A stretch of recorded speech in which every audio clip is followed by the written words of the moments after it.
السلام علیکم ورحمۃ اللہ وبرکاتہ۔ الحمد للہ وکفا وسلام علی عبادہ الذین اصطفیٰ، اشہد ان لا الہ الا اللہ وحدہ لا شریک لہ واشہد ان محمدا عبدہ ورسولہ صلی اللہ علیہ وآلہ وسلم۔ اللہم صلی علی محمد وعلی آل محمد کما صلیت علی ابراہیم وعلی آل ابراہیم انک حمید مجید۔ اللہم بارک علی محمد وعلی آل محمد کما بارکت علی ابراہیم وعلی آل ابراہیم انک حمید مجید۔ اما بعد، اللہ کے فضل، اس کی رحمت اور اس کی توفیق سے آج 10ویں پارے کے ساتھ ہمارا قیام مکمل ہوا۔ اللہ تعالی ہم سب کی طرف سے قبول فرمائے۔ 10ویں پارے میں سورۃ الانفال جاری ہے، اس کی بقیہ 35 آیات آج کے پارے میں شامل ہے۔ اس کے علاوہ سورہ توبہ کی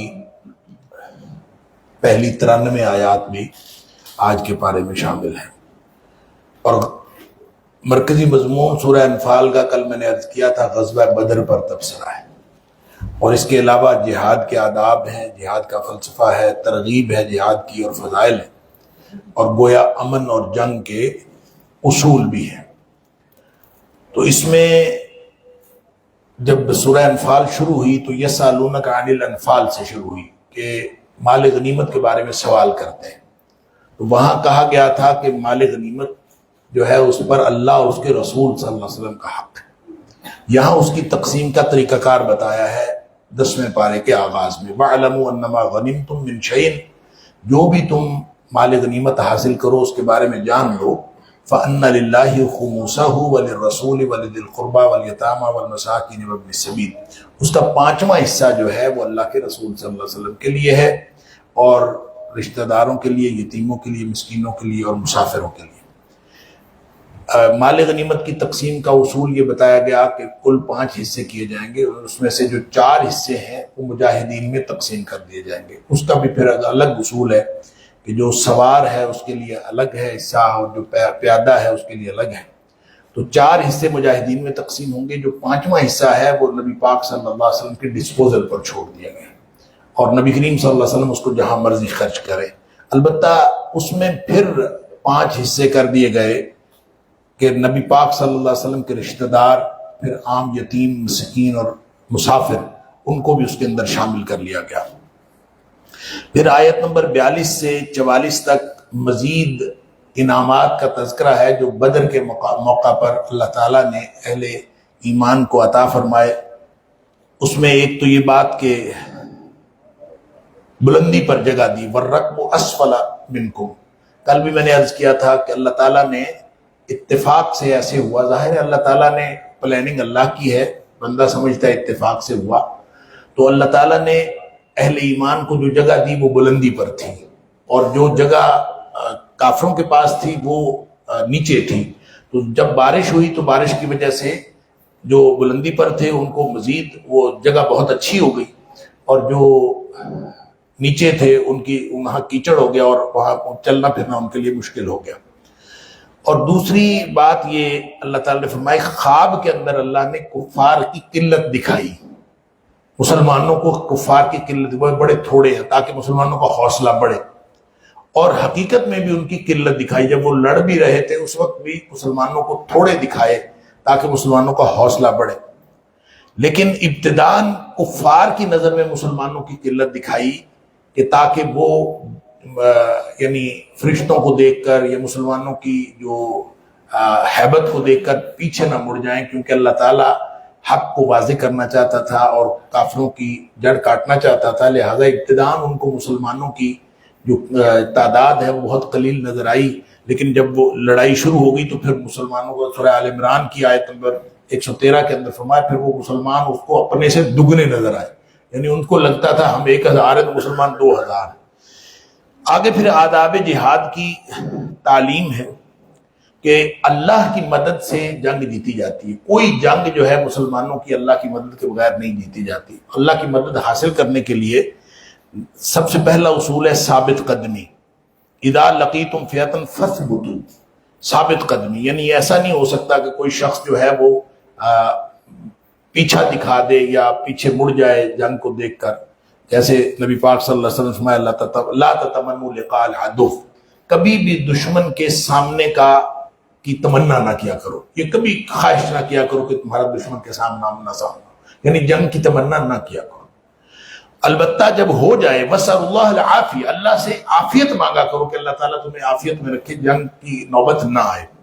فَإِذَا لَقِيتُمْ، لیکن جب اگر آمنا سامنا ہو جائے، فَاصْبِرُوا، پھر تو ڈٹ جانا ہے۔ وَاعْلَمُوا أَنَّ الْجَنَّةَ تَحْتَ ظِلَالِ السُّيُوفِ، اور پھر یہ بات جان لو کہ جنت جو ہے وہ تلواروں کے سائے کے نیچے ہے، تو پھر پیچھے نہیں مڑنا۔ پھر فرمایا کہ کثرت سے ذکر الہی کرو، وَاذْكُرُوا اللَّهَ كَثِيرًا، اس سے اللہ کی مدد آتی ہے۔ پھر فرمایا کہ اللہ اور اس کے رسول کی اطاعت کرو، وَأَطِيعُوا اللَّهَ وَرَسُولَهُ، اللہ اور اس کے رسول صلی اللہ علیہ وسلم کی اطاعت کرو۔ وَلَا تَنَازَعُوا، آپس میں جھگڑا نہ کرو، آپس میں اختلاف کرو کہ باہمی اختلافات سے اجتناب کرو، کیونکہ فَتَفْشَلُوا وَتَذْهَبَ رِيحُكُمْ، جب تم آپس میں اختلاف کرو گے تو تم کمزور پڑ جاؤ گے اور تمہاری ہوا اکھڑ جائے گی۔ وَاصْبِرُوا، اور پھر ڈٹے رہو، جب اس طرح سے ڈٹے رہو گے تو ان اللہ مع الصابرین، پھر اللہ تعالیٰ کی مدد آتی ہے۔ پھر اس کے بعد یہ بھی بتایا کہ غرور سے پرہیز کرنا ہے۔ وہ لوگ جو اپنے گھروں سے اس طرح سے نکلے بطرا، یعنی غرور کے ساتھ، تکبر کے ساتھ، یعنی ابو جہل جب نکلا تھا مکے سے وہ غرور کے ساتھ نکلے تھے، وَرِیَاءَ النَّاسِ، لوگوں کو دکھاتے ہوئے۔ فرمایا کہ غرور سے پرہیز کرو اور مغرور اور ریاکار لوگوں کی مشابہت بھی اختیار نہ کرو، یعنی جب کبھی آپ کو پتہ چلے کہ مغرور لوگوں کا یہ طریقہ کار ہے یا ریاکاروں کا یہ طریقہ کار ہے تو وہ طریقہ کار اختیار نہیں کرنا چاہیے۔ تو اس کے بعد پھر اللہ تعالیٰ فرماتا ہے کہ ابلیس جو ہے وہ دھوکہ دے کے میدان جنگ سے فرار ہو گیا۔ پہلے وہ ان کو ہلا شیری دیتا رہا کہ چلو لڑو، کوئی بات نہیں۔ جب اس نے دیکھا اللہ اکبر، حیران ہو گیا۔ وقال انی بریء منکم انی اری ما لا ترون، اس نے کہا مجھے جو نظر آ رہا ہے وہ تمہیں نہیں نظر آ رہا ہے، اور انی اخاف اللہ، مجھے اللہ سے ڈر لگتا ہے، واللہ شدید العقاب، اللہ کی سزا بڑی، اللہ کی پکڑ بڑی سخت ہے۔ لہذا وہ بھاگ گیا، میدان جنگ سے فرار ہو گیا۔ آگے پھر کفار کی برزخی ذلت کا تذکرہ ہے۔ وَلَوْ تَرَىٰ إِذْ يَتَوَفَّى الَّذِينَ كَفَرُوا الْمَلَائِكَةُ يَضْرِبُونَ وُجُوهَهُمْ وَأَدْبَارَهُمْ، کہ جب اللہ تعالیٰ کافروں کو فوت کرتا ہے تو اس دن کافر جب فوت ہوتے ہیں تو فرشتے ان کو جب لے کے جاتے ہیں، يَضْرِبُونَ وُجُوهَهُمْ وَأَدْبَارَهُمْ، ان کے چہروں پر اور ان کی پشتوں پر مار پڑ رہی ہوتی، گویا جب لے کے جاتے ہیں تو اس وقت مار پڑ رہی ہوتی ہے۔ تو گویا موت کے وقت بھی یہ مار ہو سکتی ہے، برزخ کے اندر ہو سکتی ہے۔ وہ جو میں نے پہلے بھی عرض کیا تھا کہ لوگ کہتے ہیں کہ قرآن میں عذاب قبر کا ذکر نہیں ہے، تو اس طرح کے بہت سارے اشارات ایسے ہیں جس میں برزخ کے معاملات کو جو ہے اللہ کریم نے اس طرح سے بیان فرمایا ہے۔ پھر آگے ایک بڑی زبردست ایک تعلیم ہے کہ معاہدہ جو کیا جاتا ہے نا، معاہدہ، یہ اس کی پابندی کرنا بڑی ضروری ہے۔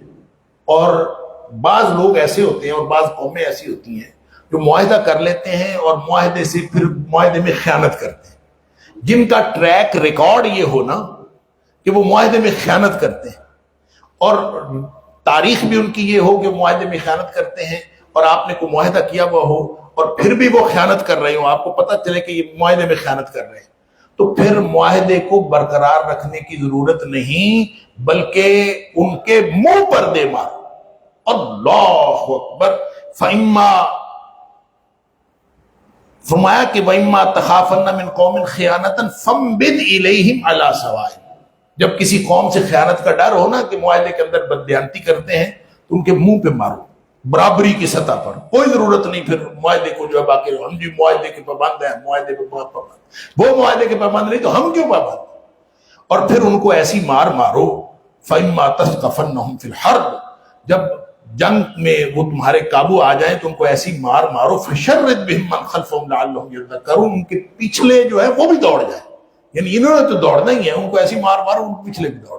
گویا یہ قرآن جو تعلیمات دیتا ہے، آگے بھی آپ سنیں گے کہ جو پالیسی میٹرز جو ہے نا، یہ جہاں جنگ کی فلسفہ، حکمت ہے اور آداب بھی ہیں، اور ساتھ پالیسی دی جا رہی ہے۔ پالیسی کیا ہے؟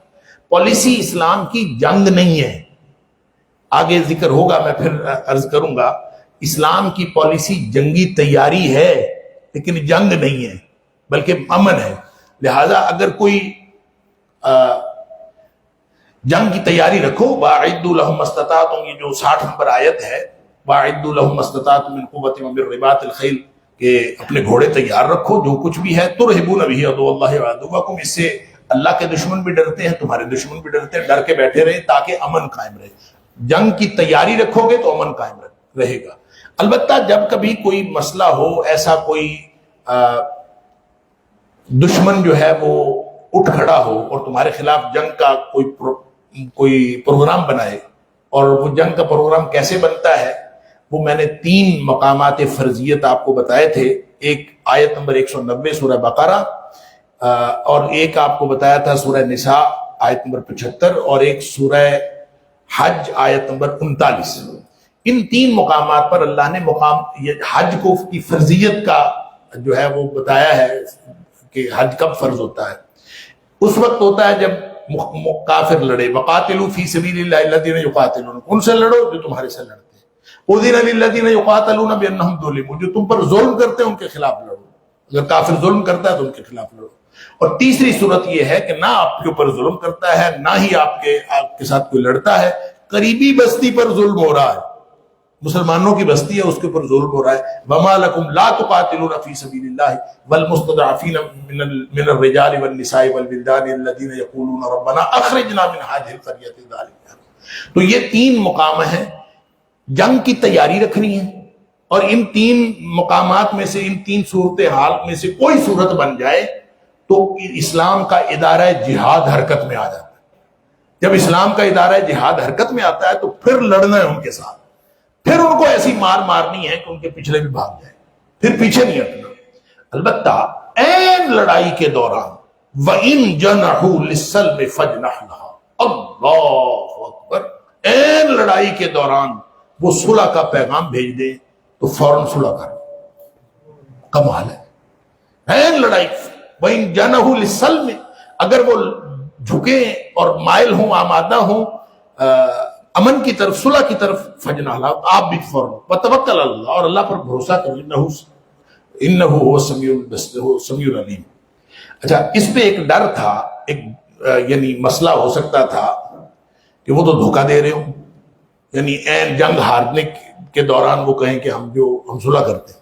اچھا، مسلمانوں کو یہ منع ہے کہ مسلمان صلح کا پیغام نہ بھیجیں، پھر لڑنا ہے یا جیتنا ہے یا مر جانا ہے، پھر ایسا نہیں ہے. اور سورہ نساء میں ہم پڑھ آئے ہیں وَمَن يُقَاتِلْ فِي سَبِيلِ اللَّهِ، جو لڑا اللہ کے لیے ہو، طریقہ یعنی مقصد صرف اللہ کے لیے لڑنا ہے. وَمَن يُقَاتِلْ فِي سَبِيلِ اللَّهِ، لڑا اللہ کے لیے ہو تو فَيُقْتَلْ أَوْ يَغْلِبْ، چاہے وہ قتل ہو جائے اور چاہے وہ غالب آ جائے. 2 متضاد نتائج میں سے کوئی ایک نتیجہ تو نکلے گا نا، یا وہ غالب آ جائے گا یا وہ قتل ہو جائے گا. فَسَوْفَ نُؤْتِيهِ أَجْرًا عَظِيمًا، دونوں صورتوں میں ہم اس کو اجر دے دیں گے. اب اس کا مطلب یہ ہے کہ اجر تو دونوں صورتوں میں ملنا ہے، یا مر جاؤ یا کامیاب ہو جاؤ. درمیانی صورت مسلمان کو نہیں، جب ایک دفعہ لڑائی شروع ہو گئی تو یا مر جاؤ اور یا کامیاب ہو. انہوں نے پیغام بھیجا صلح کا، فرمایا فوراً مان لو. دھوکہ بھی ہو سکتا ہے. اللہ اکبر. وَإِن يُرِيدُوا أَن يَخْدَعُوكَ، اگر وہ آپ کو دھوکہ بھی دینا چاہیں فَإِنَّ حَسْبَكَ اللَّهُ، آپ کو اللہ کافی ہو جائے. لہذا صلح، ان کی صلح کا پیغام فوراً مان لینا. اللہ هو الذی ایدک برسلہ وبالمؤمنین، اللہ جو ہے وہ تمہاری مدد کرتا ہے، تمہارا ہاتھ مضبوط کرتا ہے اپنی مدد کے ساتھ. یہ جو اسلام کی تعلیمات ہیں، یہ اس کو سمجھ لیجئے. پالیسی کیا ہے؟ جنگ نہیں ہے، پالیسی ہے امن اور جنگ کی تیاری، امن قائم رکھنے کے لیے. اور جب جنگ شروع ہو جائے پھر مسلمانوں، اور پھر اگر شروع ہونے کے بعد وہ صلح کا پیغام بھیجے تو اس صلح کو مان لینا ہے. دھوکے کا ڈر ہو تو بھی مان لینا ہے. آگے پھر مومنین کی باہمی محبت کا تذکرہ کیا ہے کہ اللہ کا انعام ہے، آپ اگر جتنا مرضی خرچ کر دیں آپ لوگوں کی آپس میں محبت پیدا نہیں کر سکتے، اللہ باہمی محبتیں پیدا کرتا ہے. اور یا ایھا النبی حرض المؤمنین علی القتال، جب لڑائی ہو جائے تو مومنوں کو قتال کے لیے ترغیب دیا کریں. نبی پاک صلی اللہ علیہ وسلم ترغیب دیتے تھے. اللہ اکبر. ایسے لگتا تھا اہل ایمان کو کہ جنت سامنے نظر آ رہی. عمیر بن حمام رضی اللہ تعالیٰ عنہ کھجوریں کھانے لگے تو نبی پاک صلی اللہ علیہ وسلم کی ترغیب سن کے کھجوریں پھینک دی کہ سامنے شہادت نظر آ رہی ہے. تو شہادت ہوگی تو میں جنت میں جا کے کھجوریں کھاؤں گا، یہاں کی کھجوریں کیوں کھانی، کھجوریں پھینک دی میں جنت میں جا کے۔ اس طرح نبی پاک صلی اللہ علیہ وسلم جو ہے وہ ترغیب دیتے تھے۔ پھر آگے جہاد کا نصاب ہے۔ ایک تو نصاب اللہ تعالیٰ نے فرمایا، نصاب اصل میں یہ ہے 20 مسلمان ہونا، ان کے مقابلے میں 200 کافر ہوں تو بھیڑ جانا چاہیے، یعنی 1 اور 10 کی ریشو۔ مسلمانوں کو اللہ تعالیٰ نے جو طاقت دی ہے، کیونکہ ان کے پاس اللہ کی مدد ہوتی ہے، افرادی قوت اور جو یعنی وسائل ہیں، اس کی بنیاد پر جنگ نہیں لڑتے مسلمان جنگ لڑتے ہیں اللہ کی مدد کی بنیاد پر۔ جنگ بدر سے لے کر آج تک ایک بھی جنگ ایسی نہیں ہے جس میں مسلمان افرادی قوت اور وسائل کے اعتبار سے زیادہ ہو، انہوں نے جیتی ہو۔ ہمیشہ وہ جنگ ہاری ہے جس میں یہ وسائل میں زیادہ تھے، اور جنگ جیتی وہ ہے جس میں وسائل میں اور افرادی قوت میں کم تھے، کیونکہ اللہ کی مدد سے جیتے ہیں۔ اس لیے نصاب بتایا کہ اصل نصاب تو ہے 1 اور 10 کی ریشو۔ دشمن تم سے 10 گنا بڑا ہو تو یہ جہاد کی تیاری پوری ہے، اس کے بعد لڑ جاؤ۔ پھر فرمایا کہ الآن خفف اللہ عنکم وعلم ان منکم فیکم ضعفا، اب اللہ نے تھوڑی سی تخفیف کر دی ہے، اور اللہ کو معلوم ہوا ہے، اللہ جانتا ہے کہ تمہارے اندر کمزوری آ گئی ہے، لہٰذا اللہ تعالیٰ نے فرمایا کہ پھر 1 اور 2 کی ریشو ہے، 1 اور 10 کی بجائے 1 اور 2 کی۔ اگر دگنا دشمن ہو تو پھر ٹکرا جانا چاہیے، اور جہاد کی تیاری جو ہے مکمل۔ آگے اسیران بدر کے بارے میں رخصت اور عزیمت کا چکر ہے۔ اللہ نے فرمایا ما کان للنبی ان یکون له اسرى حتى يثخن في الارض۔ اس آیت کو، یہ آیت اور اس کی اگلی آیت 67 اور 68 نمبر آیت، اس کو عام طور پہ یہ سمجھا جاتا ہے کہ نبی پاک صلی اللہ علیہ وسلم نے جو فدیہ لے کے قیدی چھوڑ دیے تھے نا، غزوہ بدر کے قیدی فدیہ لے کے چھوڑ دیے تھے، تو اللہ تعالیٰ نے ناپسند فرمایا۔ انہوں نے فرمایا کہ نبی پاک صلی اللہ علیہ وسلم کو یہ چاہیے نہیں تھا کہ قیدی چھوڑ دیتے حتیٰ یثخن فی الارض، جب تک خون ریزی نہ کر دیتے، یعنی ان کو یا تو میدان جہاد میں ہی پار کر دیتے اور ان کو پکڑ کے لاتے ہی نہ، اور اگر پکڑ کے لائے بھی تھے تو ان کو مار دینا چاہیے تھا، اور ان فدیہ لے کے ان کو چھوڑنا نہیں چاہیے۔ یہ اس سے جو عام طور پہ مفہوم یہی لیا جاتا ہے، واللہ اعلم، کیونکہ اللہ تعالیٰ پھر فرماتا ہے لولا کتاب من اللہ سابقہ، اگر ایک فیصلہ اللہ کی طرف سے پہلے سے نہ ہو چکا ہوتا، لمسکم فیما اخذتم عذاب عظیم، تو اللہ کا عذاب تمہارے اوپر آ جاتا۔ وہ فیصلہ کیا ہو چکا تھا کہ پہلے سے فدیہ جائز قرار دے دیا گیا تھا، فدیہ جائز تھا، اور نبی کریم صلی اللہ علیہ وسلم نے جو عمل کیا وہ جائز تھا، اور یہ رخصت اور عزیمت کی بات ہے۔ ان کا خون بہا دینا یہ عزیمت کا معاملہ تھا، اور جو نبی پاک صلی اللہ علیہ وسلم نے فدیہ لے لیا تو یہ رخصت کا معاملہ تھا۔ عام تفسیر یہی، لیکن اس کی ایک دوسری تفسیر ہے، میں اس کی طرف آپ کی توجہ چاہتا ہوں۔ وہ تفسیر یہ ہے کہ اس کے مخاطبین مومن ہیں ہی نہیں، اس کے مخاطبین مشرکین مکہ ہیں، کیونکہ جب فدیہ لے کے مسلمانوں نے چھوڑ دیا نا ان کے قیدیوں کو، تو انہوں نے بہت باتیں کی مسلمانوں کو کہ دیکھیں جی پیسے لے کے انہوں نے چھوڑ دیا۔ اس پر اللہ تعالیٰ نے فرمایا ما کان لنبی ان یکون له اسرى حتى یثخن فی الارض، نبی ایسا نہیں ہے کہ وہ فدیے کے لیے خون ریزی کرتا پھرے، جنگ فدیے کے لیے نہیں لڑی جاتی۔ تريدون عرض الدنيا والله يريد الاخرة، تم چاہتے ہو دنیا کا فائدہ، اللہ تو آخرت کا فائدہ چاہتا ہے، لہٰذا اگر پہلے سے کی ہوئی بات فیصلہ نہ ہوا ہوتا تو پھر تمہارے اوپر عذاب آ جاتا کہ تم جو بکواس کر رہے ہو، یہ تو فیصلہ ہو چکا تھا اللہ کی طرف سے کہ ایک یعنی فدیہ لے لیا جائے گا، اگر فیصلہ نہ ہوا ہوتا تو تمہارے اوپر عذاب آ جاتا۔ گویا اس کے مخاطبین مسلمان نہیں ہیں، بلکہ اس کے مخاطبین جو ہیں وہ مشرکین مکہ ہے، واللہ اعلم۔ آگے آیت نمبر 72 سے 75 تک اہل ایمان کو بشارتیں ہیں، مہاجرین کی فضیلت کا بیان ہے، معاہدہ کی 2 طرفہ پاسداری کا ایک دفعہ پھر بیان ہے، اور آخری آیت جو ہے سورہ انفال کی، اس میں فرمایا وَأُولُو الْأَرْحَامِ بَعْضُهُمْ أَوْلَىٰ بِبَعْضٍ۔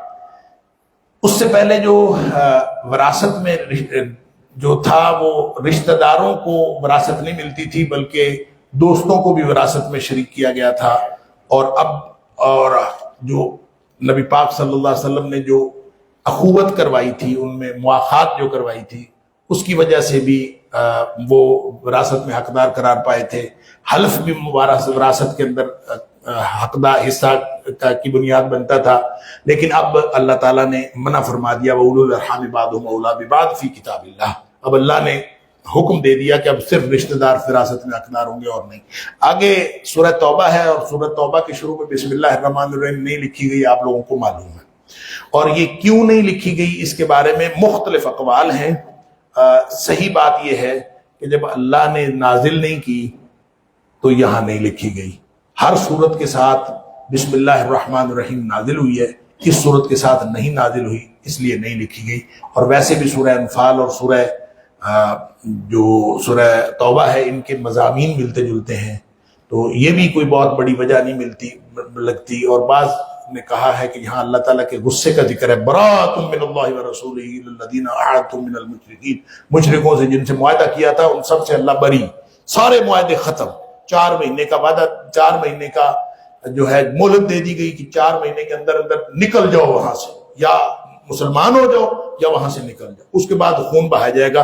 اور وَأَذَانٌ مِّنَ اللَّهِ وَرَسُولِهِ إِلَى النَّاسِ يَوْمَ الْحَجِّ الْأَكْبَرِ، اللہ کے رسول صلی اللہ علیہ وسلم کے اللہ اور اس کے رسول صلی اللہ علیہ وسلم کی طرف سے اعلان تھا، اور یہ اعلان یوم الحج الاکبر، حج اکبر کے دن جو ہے یہ اعلان ہوا، اور یہ حضرت صدیق اکبر رضی اللہ تعالیٰ عنہ کو نبی پاک صلی اللہ علیہ وسلم نے یہ اعلان دے کے بھیجا تھا، جا کے کرو۔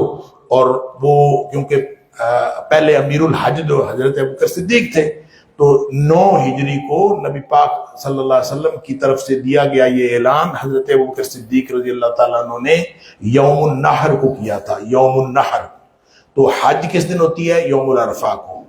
تو عام طور پہ ایک غلط العام ہے کہ جس دن یوم عرفہ کے دن اگر جمعہ آ جائے نا، لوگ کہتے ہیں یہ حج اکبر ہے، تو اکثر لوگوں نے یہ بنا رکھا ہے کہ جس دن جمعہ والے دن یوم عرفہ آ جاؤ کہتے ہیں حج اکبر ہو گیا، حالانکہ یہ بات درست نہیں ہے۔ اللہ نے قرآن میں یوم الحج الاکبر یوم النحر کو فرمایا، یعنی جو یوم عرفہ سے اگلا دن ہے، تو وہ ہے، اس کا نام ہی یوم الحج الاکبر ہے۔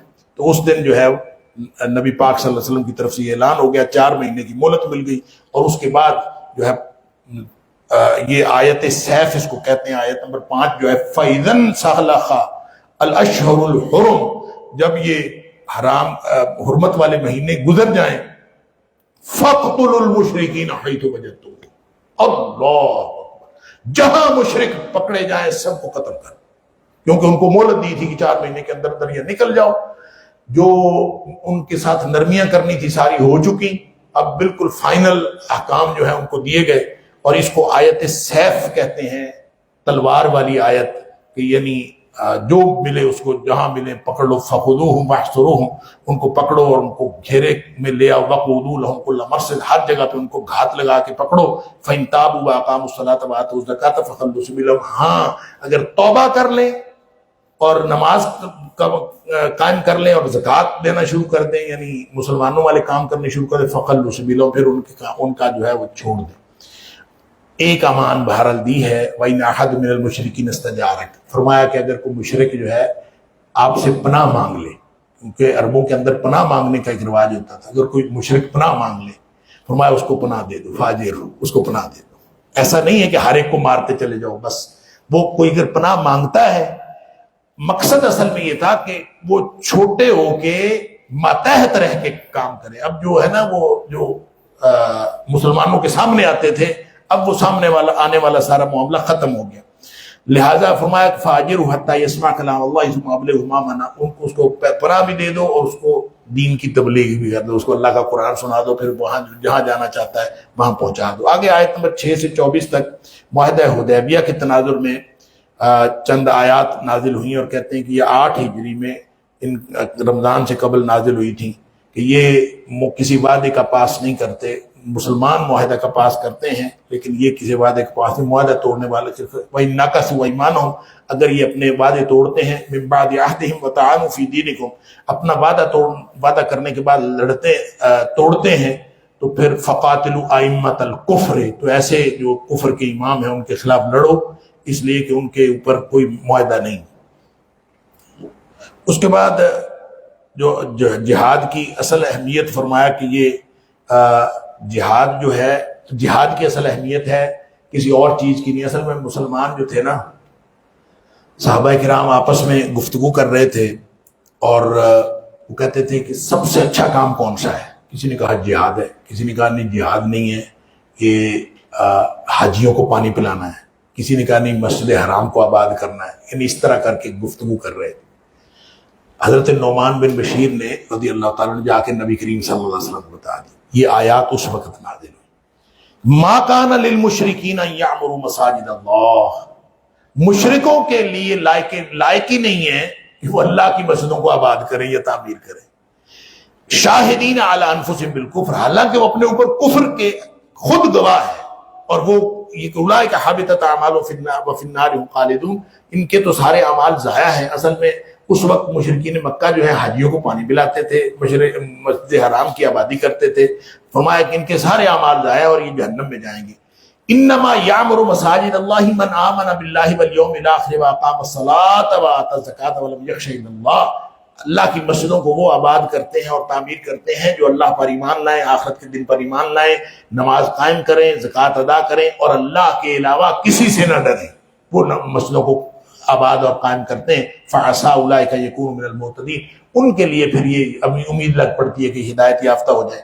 پھر فرمایا اجعلتم سقایۃ الحاج وعمارۃ المسجد الحرام کمن آمن باللہ والیوم الاخر، کیا تم نے حاجیوں کو پانی پلانا اور مسجد حرام کی تعمیر کرنا اس کے برابر قرار دے دیا ہے کمن آمن باللہ والیوم الاخر، جو جس شخص نے ایمان کا اظہار کیا آخرت پر، اللہ پر، وجاہد فی سبیل اللہ، اللہ کے راستے میں لڑا۔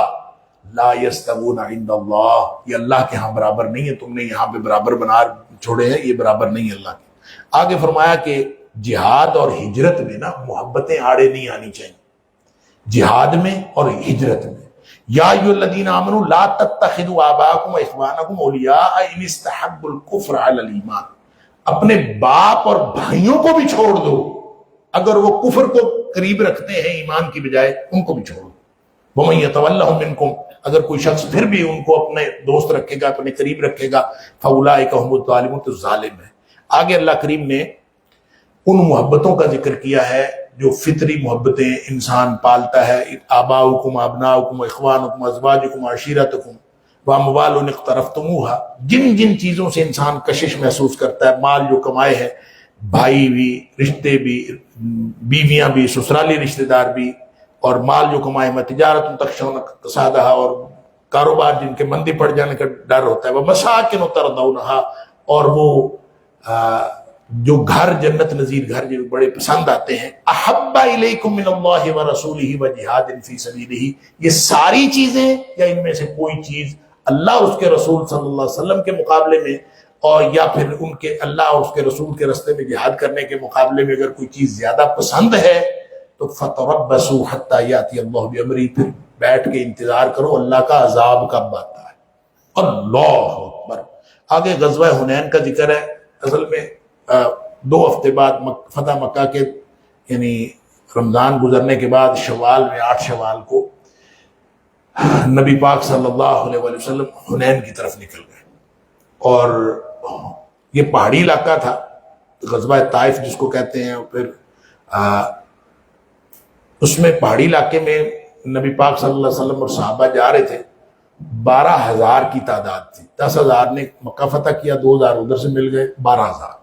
مسلمان صحابہ کرام بڑے راضی کہ آج تو ہم 12,000 ہیں، ہم تو اس وقت جیت گئے جب 313 تھے، تو اب تو 12,000 ہے، کون ہرا سکتا، آج ہمیں کون شکست دے سکتا۔ کچھ لوگوں کے منہ سے نکلا بھی کہ آج ہمیں کون شکست دے سکتا ہے۔ دیکھیں میں پہلے بھی عرض کر چکا ہوں، مسلمانوں کی فتح اللہ کی مدد پر موقوف ہوتی ہے، یہ افرادی قوت پر نہیں ہوتی۔ ذرا سا افرادی قوت کی طرف بھروسہ گیا، ایک دم بنو حوازن اور بنو ثقیف کے لوگ جو تھے وہ تیر انداز بیٹھے ہوئے تھے پہاڑوں کے اوپر، انہوں نے تیر اندازی ایسی شروع کی، سارا لشکر 12,000 کا 12,000 تتر بتر ہو۔ نبی پاک صلی اللہ علیہ وسلم کھڑے رہے اور ڈٹے رہے، اور پھر آہستہ آہستہ لوگ آئے، اور پھر اللہ تعالیٰ نے بعد میں فتح دے دی۔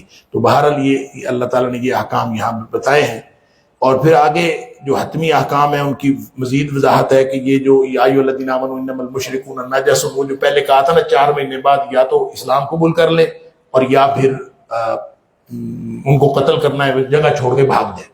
یہاں فرمایا انما المشرکون نجس، مشرک پلید ہیں، فلا یقربوا المسجد الحرام بعد عامہم ھذا، اس سال کے بعد وہ کبھی مسجد حرام کے پاس نہ آئے، لہذا وہ سال اور آج کا سال کوئی مشرک جو ہے وہ مسجد حرام میں داخل نہیں ہو سکتا۔ بلکہ حدود حرم میں داخل نہیں ہو سکتے. جو لوگ وہاں گئے ہیں جن کو اللہ تعالیٰ نے یہ سعادت دی ہے، آپ کو معلوم ہوگا کہ آپ جب جاتے ہیں نا وہاں تو حدود حرم جہاں شروع ہوتی ہے، مکہ شہر شروع ہونے سے کوئی چند کلومیٹر پہلے وہاں ایک کتاب بنی ہوئی ہے، گیٹ بنا ہوا ہے، اور اس کے اوپر لکھا ہوا ہے کہ ادھر اس سے آگے صرف مسلمان جا سکتے ہیں، اور جو مسلمان نہیں ہیں وہ ادھر کو جائیں، ان کے لیے رستہ الگ بنا ہوا ہے. اور وہاں جب ہم جاتے ہیں تو اللہ اکبر، اتنا بڑا اعزاز کہ ہمیں اللہ تعالیٰ نے یہ اعزاز دیا کہ ہم جا سکتے ہیں اور غیر مسلم وہاں سے نہیں جا سکتے. اور اللہ تعالیٰ نے فرمایا آج اس سال کے بعد یہ کبھی نہیں ہوں گے. اور فرمایا کہ اچھا یہ فرمایا کہ مشرکین اگر رہنا چاہیں تو وہ پھر جزیہ بھی دیں، حتیٰ یؤتوا الجزیۃ عن ید وہم صاغرون، متحد رہ کے دیں نا، مطلب اپنے آپ کو وہ پھر بڑا نہ سمجھے.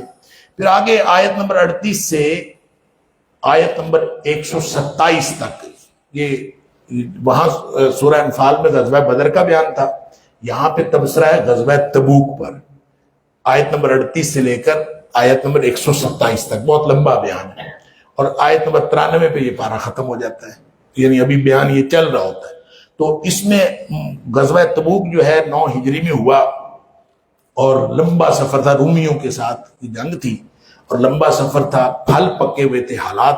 مسلمان جب کہتے ہیں نا 13واں مہینہ، کہ ابھی جو ہے وہ کسی کے پاس جو ہے وہ مالی حالت بھی کسی کی ٹھیک نہیں تھی، گرمی شدید تھی، اور نبی کریم صلی اللہ علیہ وسلم نے جو اعلان فرمایا، نفیر عام کا اعلان فرمایا. نفیر عام کا اعلان کہ ہر کوئی جائے، کوئی پیچھے نہیں رہ سکتا. اچھا، نفیر عام کا اعلان صرف غزوہ تبوک پہ ہوا ہے، تو اس وقت کسی کو رہنا ہی نہیں تھا. لوگ آئے اور یہ جو منافق تھے آ کے بہانے بنا کے نا نبی پاک صلی اللہ علیہ وسلم سے اجازت لیتے رہے. اللہ تعالیٰ نے فرمایا تو نے کیوں اجازت دی؟ اللہ تعالیٰ نے تو اجازت نہیں دی، آپ نے کیوں دی؟ نبی کریم صلی اللہ علیہ وسلم نے ان کے منہ پہ اجازت دے دی. اللہ تعالیٰ نے ان کے لیے وعید کا یہاں پہ اظہار فرمایا. منافقین جو ہیں بہانے بنا کر وہ جا رہے تھے، اور اللہ تعالیٰ فرماتا ہے کہ عفا اللہ عنک، تو نے اجازت دی ہے، اللہ تعالیٰ تجھے تو معاف کر دے گا، لیکن لما اذنت لہم، آپ نے کیوں دی اجازت؟ دینی نہیں چاہیے تھی. حتی یتبین لک الذین صدقوا وتعلم الکاذبین، پتہ چل جاتا ساری دنیا کو یہ جھوٹے ہیں اور یہ سچے ہیں، آپ کو اجازت نہیں دینی چاہیے تھی. باہر وہ اس موقع پر مسلمانوں کی 4 قسم کے طرز عمل سامنے آئے. یعنی منافق تو نبی پاک صلی اللہ علیہ وسلم سے بہانے بنا کے انہوں نے اجازتیں لے لی. مسلمان جو تھے ان کی 4 طرز. کچھ مسلمان تو تھے بلا تعمل فوراً تیار ہو، ٹھیک ہے جم جاتے ہیں. اور اسی موقع پر چونکہ چندہ اکٹھا کیا، اور اس کو جیش الاسرت کہتے ہیں. جیش الاسرت اس لیے کہتے ہیں تنگی کا لشکر تھا. تو کچھ مسلمان تو بلا تعمل تیار ہو گئے، اور کچھ تھے جو ابتداً تردد کیا پھر تیار ہو گئے. کچھ مسلمان تھے جو ذوف، بیماری یا سفر خرچ وغیرہ ہونے کی وجہ سے اجازت لی، اس کا ذکر آگے آئے گا. اور کچھ مسلمان ایسے تھے، ان کا ذکر بھی آگے آئے گا، کہ جنہوں نے، ان کے پاس کوئی عذر معقول نہیں تھا اور بغیر کسی وجہ کے وہ نہیں جا سکے. وہ 3 لوگ تھے، اور وہ ان تینوں کو بعد میں سزا ملی، ان کے ساتھ بائیکاٹ ہو گیا. تو بہرحال یہ جو ایک بڑا بھاری مسلمانوں کے اوپر وقت تھا، یہ اس کے اوپر تبصرہ کیا گیا ہے، اور منافقین کے کردار پر تبصرہ کیا گیا ہے کہ منافقین جو ہے وہ کفار کی طرح، جیسے کفار مسلمانوں کی فتح پر رنج کرتے ہیں، یہ بھی رنج کرتے ہیں. منافقین کی نمازیں اور صدقات بھی بادل نخواستہ ہوتے ہیں، لہذا ناقابل قبول ہے. آگے پھر صدقات کی تقسیم پر بھی وہ اعتراض کرتے تھے. پھر آگے اسی طرح مصارف زکوٰۃ بھی اس کے اندر آ گئے. 8 جو ہے مصارف زکوٰۃ ہیں، اس کا ذکر آ گیا آیت نمبر 60 کے اندر. اچھا، اس میں جو فی سبیل اللہ ہے نا، یہ بات سمجھ لیجئے. مصارف زکوٰۃ 8 ہیں. فقراء، مساکین، عاملین جو اس کے اوپر کام کر رہے ہوں، اور تالیف قلب کے لیے، اور پھر کسی کی گردن چھڑانے کے لیے، پھر کسی قرض مقروض کو دینے کے لیے، پھر فی سبیل اللہ. یہ جو فی سبیل اللہ ہے نا، فی سبیل اللہ کا معنی جہاد ہے. فی سبیل اللہ صرف اس کا مطلب جہاد ہے. اور امام احمد بن حنبل رحمہ اللہ کہتے ہیں کہ علم شریعت جو ہے نا، یہ بنیاد ہے جہاد کی. لہذا جو شریعت کا علم جو ہے اس کی اشاعت کے لیے جو دیا جائے وہ بھی فی سبیل اللہ ہے. اور آج کے دور میں تو بندوقوں کی جنگیں ختم ہوتی جا رہی ہیں، اور صرف جو جنگیں رہ گئی ہیں وہ ساری کی ساری وہ کہتے ہیں بغیر لڑے جو جنگیں جیتنا، 5th جنریشن وارفیئر، تو اس میں فی سبیل اللہ جو ہے علم کی اشاعت اور دین کی اشاعت جس چیز میں ہو رہی ہو وہ فی سبیل اللہ میں سب سے زیادہ آتا ہے۔ بہرحال آگے وہ کفار جو منافقین جو ہیں وہ مسلمانوں کے خلاف حرزہ سرائی کرتے تھے، جب ان کو کوئی کہتا تو کہتے ہم تو جی ایسے انما کنا نخوض و نلعب، ہم تو ایسے مذاق کر رہے تھے۔ اور پھر کفار کو وعید سنائی گئی، منافق ایک دوسرے کے دوست ہیں اور دائمی جہنمی ہیں، مومنین جو ہے ان کو جنت کی خوشخبری، اور کفار اور منافقین دونوں جو ہیں ان سے سختی سے جہاد کا حکم ہے۔ پھر صدقہ کرنے والے پر تان کرتے تھے۔ نبی پاک صلی اللہ علیہ وسلم چندہ اکٹھا کر رہے تھے نا، تو چندہ اکٹھا کرنے کے دوران آپ نے فرمایا تھا ہر کوئی دے۔ یہ وہی موقع ہے جب حضرت ابوبکر صدیق رضی اللہ عنہ سارا گھر کا سارا سامان لے آئے، حضرت عمر فاروق رضی اللہ تعالیٰ عنہ اپنے گھر کا آدھا سامان لے آئے، اور حضرت عمر فاروق رضی اللہ تعالیٰ کے گھر کا آدھا سامان ابوبکر صدیق کے گھر کے سارے سامان سے زیادہ تھا۔ تو حضرت عمر فاروق رضی اللہ تعالیٰ کہتے ہیں کہ میں ہمیشہ کوشش میں ہوتا تھا کہ میں صدیق سے بڑھ جاؤں، اور میں نے سوچا آج تو میں بڑھ گیا۔ ابوبکر صدیق کتنا کو لے آئے گا، تو میں آج آدھا سامان دے کے میں سوچا آج میں اس سے آگے بڑھ گیا۔ جب وہ آئے تو انہوں نے آ کے تو سامان پیش کیا، تو نبی کریم صلی اللہ علیہ وسلم نے پوچھا صدیق گھر میں کچھ چھوڑا ہے؟ ان کے گھر میں نے اللہ اور اس کا رسول چھوڑا ہے۔ اللہ اکبر۔ عمر فاروق رضی اللہ تعالیٰ کہتے ہیں مجھے سمجھ آ گئی کہ میں اس سے کبھی آگے نہیں بڑھ سکتا۔ اور اس موقع پر ایک آدمی تھا اور ابو عقیل رضی اللہ تعالیٰ عنہ، اس بیچارے نے ساری رات مزدوری کی، پانی کسی کو لگاتا رہا، کنویں سے پانی نکال کر چند کھجوروں کی مزدوری کی، آدھی کھجوریں گھر دے آیا گھر والوں کو کھانے کے لیے، آدھی کھجوریں لا کے اس نے چندے میں دے۔ نبی کریم صلی اللہ علیہ وسلم نے جو ڈھیر تھا نا اس کے اوپر پھیلا دی۔ تو یہ جو منافقین ہے نا یہ مذاق اڑاتے تھے، جو لوگ زیادہ دیتے تھے ان کو کہتے تھے یہ ریاکاری کرتے ہیں، ان کے لیے بھی حرزہ سرائی کرتے تھے، اور جس نے بیچارے نے تھوڑی سی کھجوریں دی اس کا مذاق اڑا، تیری کھجوروں سے کیا ہوگا؟ اللہ اکبر۔ نبی کریم صلی اللہ علیہ وسلم اس کی کھجوریں باقی سارے چندے سے بھاری۔ اس کے بعد منافقین کے بارے میں وہ تاریخی حکم ہے کہ اللہ تعالیٰ نے فرمایا کہ ان کے لیے چاہے آپ استغفار کریں اور چاہے استغفار نہ کریں اللہ نے کوئی نہیں بخشنا۔ 70 دفعہ بھی آپ ان کے لیے استغفار کریں تو اللہ نے کوئی نہیں بخشنا۔ اللہ، تو نبی پاک صلی اللہ علیہ وسلم فرماتے ہیں میں ان کے لیے 70 سے زیادہ دفعہ کر لوں گا۔ بخاری شریف کی حدیث ہے۔ گویا نبی کریم صلی اللہ علیہ وسلم اس قدر حریص تھے استغفار کرنے کے اور منافقوں کے لیے بھی استغفار کرنے۔ آپ نے فرمایا میں 70 سے زیادہ دفعہ کر لوں۔ پھر آگے اللہ تعالیٰ نے آیت نمبر 84 کے اندر پکا منع کر دیا، وَلَا تُصَلِّ عَلَىٰ أَحَدٍ مِّنْهُمْ مَاتَ أَبَدًا وَلَا تَقُمْ عَلَىٰ قَبْرِهِ۔ آئندہ کبھی آپ نے یہ جو تھا رئیس المنافقین، کیا نام تھا، عبداللہ بن ابی، اس کو جو نبی کریم صلی اللہ علیہ وسلم نے اپنا کرتا دیا تھا، آپ نے اس کا جنازہ بھی پڑھا تھا، آپ نے اپنا کرتا اس کے کفن کے لیے دیا تھا، تو اللہ تعالیٰ نے فرمایا کہ آئندہ وَلَا تُصَلِّ عَلَىٰ أَحَدٍ مِّنْهُمْ مَاتَ أَبَدًا وَلَا تَقُمْ عَلَىٰ قَبْرِهِ، نہ کبھی جنازہ پڑھنا ہے منافق کا اور نہ ہی کبھی آپ نے ان کی قبر پر پڑھنا۔ إِنَّهُمْ كَفَرُوا بِاللَّهِ وَرَسُولِهِ وَمَاتُوا وَهُمْ فَاسِقُونَ۔ یہ مسئلہ سمجھ لیجئے، یہ کافر ہیں اللہ اور اس کے رسول کے، وَمَاتُوا وَهُمْ فَاسِقُونَ، اس حال میں مرے ہیں کہ وہ فاسق تھے۔ قرآن میں اور بھی جگہ پہ ان لوگوں کے لیے دعا کرنے سے منع کیا گیا ہے جن کے بارے میں یہ یقین ہو کہ وہ مر گیا ہے تو مرتے ہوئے کافر تھا۔ تو جو شخص مرا نہیں نا ابھی، مرنے سے پہلے ہر شخص کے لیے دعا کی جا سکتی، کافر بڑے سے بڑا کافر اس کے لیے دعا کی جا سکتی ہے اللہ اس کو ہدایت دے دے اور اس کی مغفرت کرے، منافق ہو کافر ہو جو بھی ہو اس کے لیے دعا کی۔ جب مر گیا تو مرنے کے بعد چونکہ کافر اگر مرا ہے نا اور یہ یقین ہو کہ کافر مرا ہے پھر اس کے لیے دعا نہیں کی جا سکتی۔ اور اگر میں کہا کرتا ہوں کہ پوری دنیا میں کوئی ایک شخص بھی ہو جو یہ گواہی دے رہا ہو کہ یہ مومن تھا کافر نہیں تھا تو اس کے لیے دعا کی جا سکتی ہے، کیونکہ جس کا یقینی ہو کہ کافر تھا اس کے لیے دعا نہیں کی جا سکتی۔ جس کے بارے میں یہ ہم تو دوسرے مسلک کا کوئی آدمی فوت ہو جاتا ہے تو ہم کہتے ہیں اس کے لیے دعا نہیں کرنی، نہیں، ایسے نہیں ہے، دعا سب کے لیے کرنی ہے۔ ہاں جو پکا کافر مر جائے اس کے لیے دعا نہیں کرنی۔ آگے پھر آخر پہ اللہ تعالیٰ نے ان لوگوں کا ذکر کیا ہے، مخلص مسلمان مومن جہاد سے پیچھے نہیں رہے، باقی سارے جو ہیں وہ یہ منافق جو ہیں پیچھے رہ گئے۔ جب نبی پاک صلی اللہ علیہ وسلم جا رہے تھے تو کچھ واقعی معذور مسلمان تھے اور انہوں نے آ کے نبی پاک صلی اللہ علیہ وسلم کی اجازت مانگی، آپ نے اجازت دے دی۔ کچھ مسلمان ایسے بھی تھے جنہوں نے آ کے کہا کہ اللہ کے رسول صلی اللہ علیہ وسلم سواریاں ہمارے پاس کوئی نہیں ہے تو آپ سواریاں ہمیں دے دیں۔ نبی کریم صلی اللہ علیہ وسلم نے فرمایا میں سواری کا بندوبست کہاں سے کروں؟ اللہ اکبر، لا اجد ما احملکم علیہ، نبی پاک صلی اللہ علیہ وسلم فرمایا میرے پاس بھی کوئی ایسی چیز نہیں ہے جو میں سواری کے لیے تمہیں پیش کر دوں۔ تولوا اعینہم تفیض من الدمع حزنا، جب وہ واپس مڑے تو ان کی آنکھوں میں آنسو جاری تھے، بیچارے جانا چاہتے تھے، سواری کوئی نہیں تھی اور روتے ہوئے واپس چلے گئے۔